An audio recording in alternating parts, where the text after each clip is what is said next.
Bismillahirrahmanirrahim. Assalamualaikum warahmatullahi wabarakatuh. Saya Alfira Rosada Mayanti dari HESD akan mengerjakan tugas ulumul hadis tentang hadis kontemporer. Fase modern kontemporer ini dapat dikatakan sebagai periode keemasan dalam metode pemahaman hadis.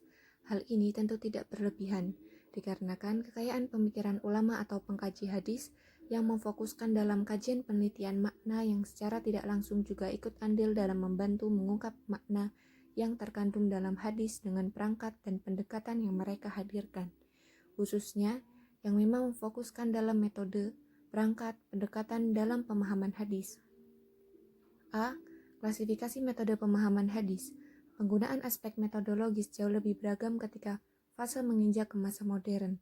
Hal ini dibuktikan dengan beragamnya metode yang hadir dalam pengkajian tentang makna. Dan di antara ulama, sarjana muslim dan pengkaji hadis pada periode modern ini yang mempunyai pengaruh yang cukup signifikan terhadap terciptanya pembaruan pemikiran dalam Islam atau meminjam istilah Daniel W.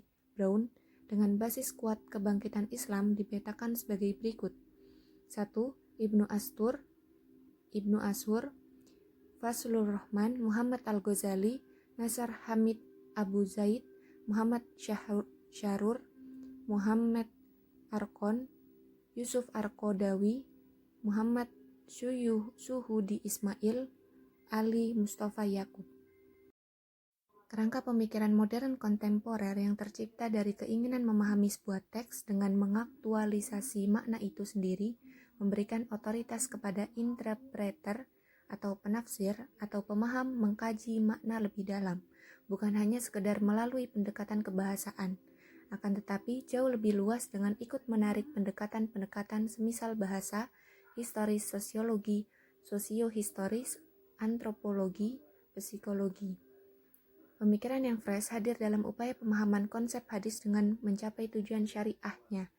Hal ini seperti yang dilakukan Ibnu Ashur, yang tidak melepaskan diri dari kerangka fikir usul fiqh yang masih berbau klasik, dan bahkan ia menggagas pandangan perlunya ada pemisahan antara usulul fiqh dan maqasid asyariah. Menurutnya, maqasid harus menjadi ilmu yang berdiri sendiri, bersanding dengan ilmu-ilmu syariah lainnya. Dalam pemahamannya, dia juga merujuk model pemahaman dengan melihat motif Nabi, menyabdakan hadis agar dapat dibedakan mana yang mengandung syariat atau tidak. Dengan berpedoman kepada rumusan yang telah ada, Ibnu Ashur mengembangkannya menjadi 12 kategori dalam menentukan motif Nabi.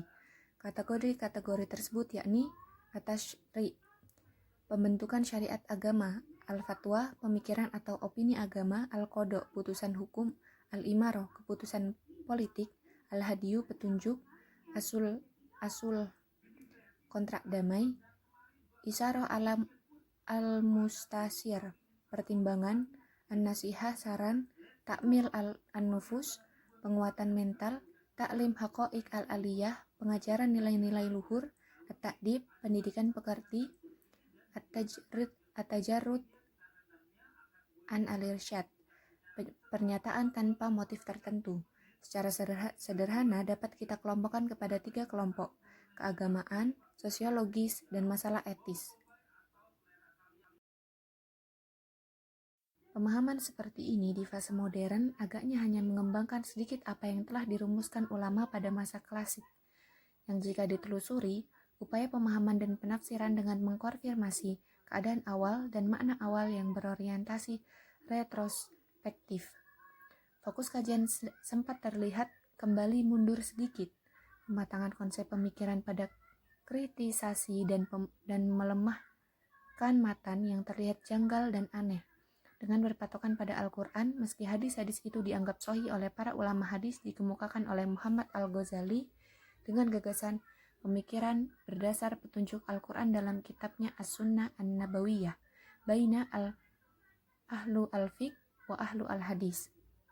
Dan gagasan ini dipuji karena upaya kontekstualisasi metode pemahamannya tentang sunnah Nabi oleh pemikir Indonesia, Muhammad Quraisy Shihab, karena menyajikan penjelasan tentang sunnah Nabi terhadap berbagai persoalan kekinian yang dibahas secara proporsional. Tujuan utama yang hendak dicapai ialah untuk membawa kembali hadis kepada tempatnya, yakni di bawah pengayoman prinsip-prinsip Al-Quran. Pengembangan metode pemahaman hadis juga dihadirkan oleh beberapa ulama di Indonesia. Hal ini dapat diidentifikasikan melalui karyanya yang memberikan sejumlah tawaran metodologis. Di antaranya yakni ada sosok Muhammad Syuhudi Ismail dan Ali Mustafa Yakub yang menghasilkan karyanya dalam bahasa Indonesia serta memberikan beberapa contoh tentang metode yang sedang digunakannya. M. Syuhudi Ismail menjelaskan posisinya dalam kajian metode pemahaman hadis dengan menempatkan pos sebagai mengkaji posisi Nabi. Dalam kajian matan hadis, metode yang ia tawarkan dengan menganalisa hadis dalam beberapa bentuk. A. Mengungkap matan dan cakupan petunjuknya berkaitan pula dengan meliti secara bahasa dan logika bahasa yang digunakannya termasuk ungkapan analogi, simbolik, bahasa percakapan, bahasa tamsil. B. Mengungkap matan dengan menghubungkan fungsi Nabi dalam hadis tersebut. C. Meneliti asbab al-wurud yang berkaitan dengan hadis, baik yang mempunyai sebab secara khusus ataupun tidak, serta yang berkaitan dengan keadaan yang sering terjadi. D. Menjelaskan hasil hadis yang nampaknya saling bertentangan. Kerangka metode lainnya juga ditawarkan oleh Ali Mustafa Yakub dengan merumuskan kajian tentang penelitian matan dan pemahaman hadis dengan melihat berbagai aspeknya. Secara metode, Ali Mustafa Yakub memberikan 3 garis besar dalam memahami hadis, yakni A. Memahami hadis secara tematis dengan mengumpulkan hadis yang sama. Hal ini bertujuan agar memahami secara jelas maksud hadis. B. Memahami hadis dengan pendekatan tekstual.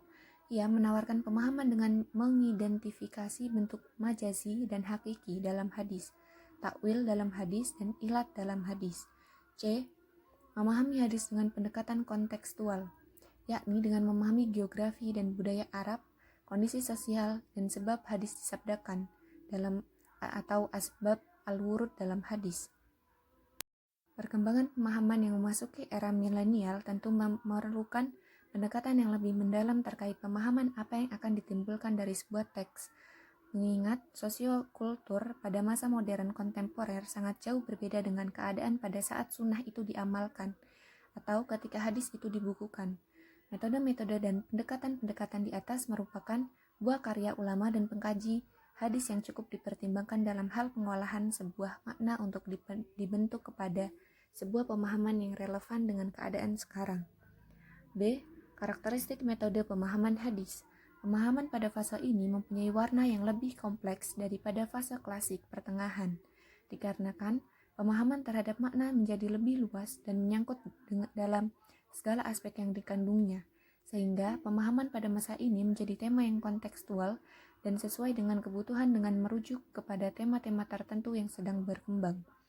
Hasil yang hendak dicapai dalam fase ini pun tidak jauh dari sebuah pengertian yang applicable meaning, yakni makna yang dapat direpresentasikan dalam kehidupan, terlebih pada zamannya. Dan hal ini pula menghasilkan paradigma yang cenderung kritis, yang dalam hal ini dapat dipolakan sebagai paradigma kritik partisipatoris solutif. Pendekatan yang digunakan dalam fase ini pun menyentuh berbagai macam aspek, diantaranya bahasa, historis, sosiologi, sosiohistoris, antropologis, psikologis, serta berbagai cabang ilmu lain guna memperkuat pemahaman dan pandangan dalam pemikiran tertentu. Sekian dari saya, semoga tugas ini terpenuhi dengan baik. Wassalamualaikum warahmatullahi wabarakatuh.